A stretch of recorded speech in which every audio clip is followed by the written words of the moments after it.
We are back on Morning Line yet again. So far, neither one of us have sneezed this morning, so I do have allergies. You don't seem to have any allergies. I have them, but I medicate myself. I know the techniques, the tricks, and the techniques. Knows the tricks.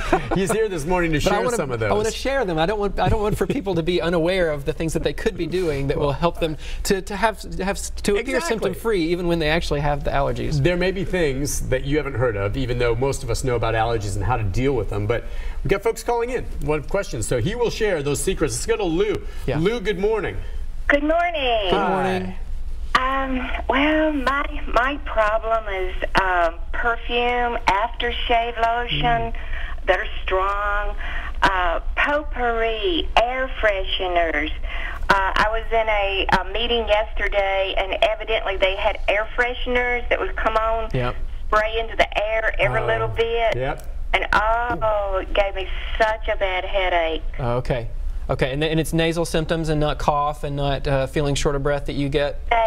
Nasal. Yeah, nasal symptoms, yeah. So that's interesting in that what we find with those patients is that it's, we call it an irritant rhinitis, you know, where those chemicals are not necessarily themselves allergens because they aren't really made of the same things that an allergen needs to be made of in order to elicit that immune response, but they are so irritating to certain people that they make your nose swell up, you know, they give you a headache, you know, they make your eyes hurt.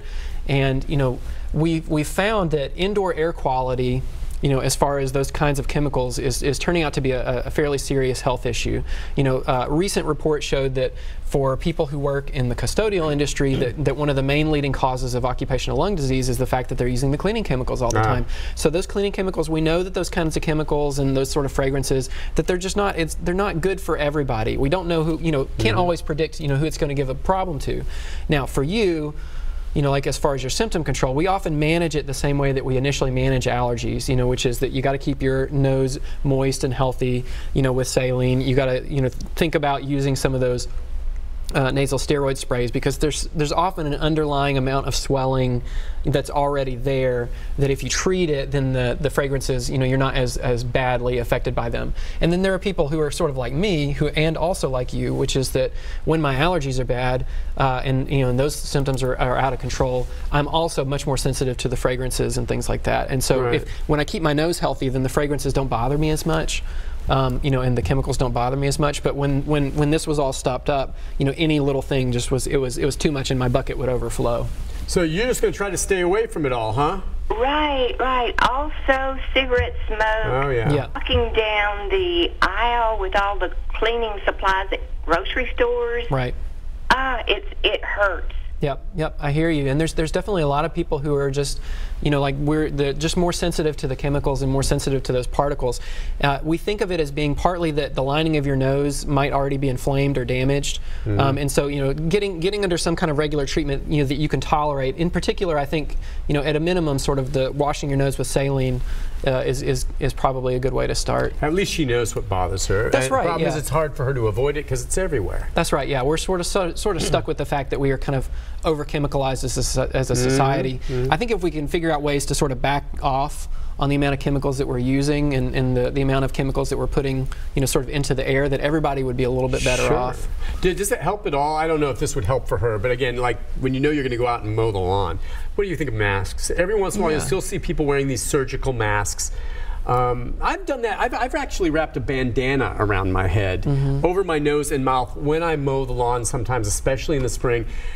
I don't know, I guess when you cut it, that can kick up the dust and everything, and you know, it seemed to help a bit, right? Yeah, it's the same principle as, like, you know, we talked about washing your nose with salt water to get rid of the things that, you know, kind of get in your nose. The idea of putting a filter over your nose, it makes us feel a little goofy. Does it keep anything out, really? It does, or yeah. Not? It really, what it keeps out is the large particles, but the large particles aren't always the ones that are causing the symptoms.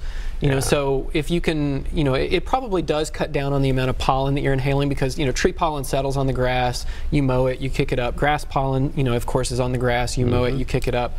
You know, that'll be a problem for the summertime. You know, so wearing a mask during your pollen season, if you're doing yard work, does help people who are very sensitive. And okay, our Jedi bushes and lilacs are about to bloom. Yeah. I just love the smell of them. So I'll go stick my nose in them and smell them, and I'll clip them and I'll bring them in the house. And I really don't care. I mean, I guess you can have an allergic reaction to that kind of pollen too, I suppose, from a lilac, or no. Because I don't care, and I don't think I've had a bad reaction to it, but I just love the smell of those plants. Nick, I think you're okay, and I think for the reason being that my recollection is that a lilac is a bee-pollinated plant. Oh, and so I think that for the reason, that's right, yeah. So I think that for the reason that we talked about earlier, that most people, even though you've got a pollen allergy, like if you see the bees going for it, then you're probably okay, because again, that pollen is so heavy that it's not gonna make you allergic. Yeah, that's great. So the heavies, you'll see in your yard if you have bees or a hive near you. Yep. Certain plants are just covered with them, and others are not, even though they're blooming. And you're saying it's because of the weight of the pollen. That's right, yeah. And so if you are someone who loves your garden, but you hate your allergies, then become a friend to the bees, right? Now people can become allergic to bees, but become a friend to the bees, because the pollens that bees like are the pollens that you will like also. Always good to be friends with bees. That's right. They're so good for the environment. Right. They're wonderful, wonderful creatures. We'll take a break. We come back. We've got Robert and others. If you're on hold, the line's still open, 737-7587. More with our guest right after this.